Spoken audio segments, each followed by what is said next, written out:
پنځلسمه سپاره دویم رکوع سوره بنی اسرائیل دویم رکوع. پنځلسمه سپاره دویم رکوع سوره بنی اسرائیل دویم رکوع.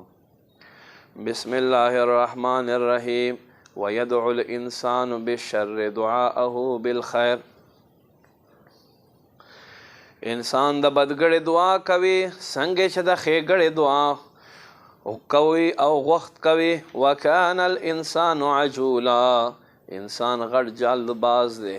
وجعلنا الليل والنهار آیتین، مونږ وګرځولو ورځ او شپه نښې.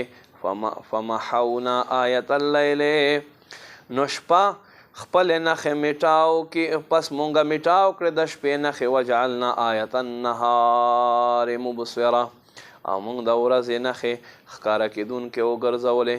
لتبتغوا فضلا من ربکم، لپاره دې چې تاسو خپل رب فضل تلاش کړئ یعنې رزق تلاش کړئ. ولتعلموا عدد السنین والحساب، لپاره د دې چې تاسو د کلونو حساب وپېژنئ. كل شيء وكل شيء فصلناه تفصيلا، هر یو شیز مونږ ځان له ظاهر کړلو. وكل انسان الزمناه طائره في عنقه، او هر یو انسان قسمه مونږ د دې مرۍ پسې ولګولو. ونخرج له یوم القیامت، مونږ برابر کو په ورځ د قیامت کتابا یو کې یلقاه منشورا چې د دانې مشتبه کولا او وي د مخې ته. اقرا کتابک، ای انسان وایه خپل عمل نامه. کفا بنفسک الیوم، کافي د نن ستا ذات لره.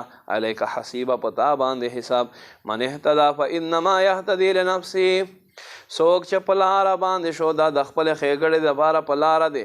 ومن ضل فانما یضل علیها، او څوک چې بې لاره شو د دې ګمراهي وبال به په ده وي. ولا تزر وازرة وزر اخرى، نه به اچولی کېږي د یو نفس بوج په بل نفس باندې. وما كنا معذبين حتى نبعث رسولا،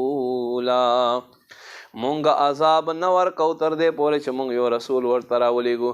واذا اردنا ان نهلك قريه، هر کله چې مونږ یو کلی هلاک کولو اراده وکړو.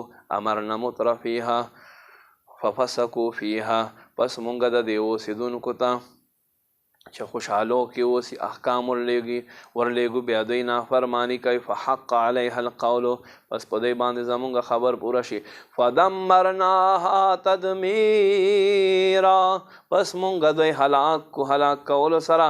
وکم اهلکنا من القرون من بعد نوح، څومره قومونه مونږ نوح نه بعد هلاک کړل. وکفا بربک بذنوب عباده خبیرا بصیرا، او کافی د رب دستا د بندگانو ګناهونو نه خبردار او کتونکی ذات.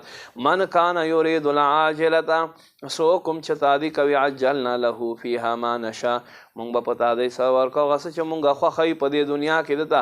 لمن نرید، چاته چې مونږ اراده وي. ثم جعلنا له جهنم، بیا به مونږ وګرځو د دې پاره جهنم. یصلاها مذموما مدحورا، دی به دې طرح کاږلی کېږي مذمت کړلی شوی دکې ورکړلی شوی. ومن اراد الاخره، څوک چې اراده د آخرت لري. وسعى لها سعیها، او دې دپاره کوشش کوي. وهو مؤمن، په داسې حال کې چې دی مسلمان وي. فاولئک کان سعیهم مشکورا، د دوی کوشش په خپل ځګي دی. کلا نمد هؤلاء وهؤلاء من عطاء ربک، دی ټولو ته مونږ مدد ورکو، دی ته هم هغوی ته هم د ستا رب په عطا سره. وما كان عطاء ربک محظورا، او د ستا رب خپله عطا له چا نه منع کوي. انظر کیف فضلنا بعضهم على بعض، وګورئ مونږ څنګه فضیلت ورکړی بعضې ته په بعضې باندې. وللآخرة اکبر درجات واکبر تفضیلا، او بېشکه آخرت درجې غټې او فضل والو له اعلی درجه. لا تجعل مع الله الها آخر، اوریدونکي الله سره بل معبود مه ګرځوه.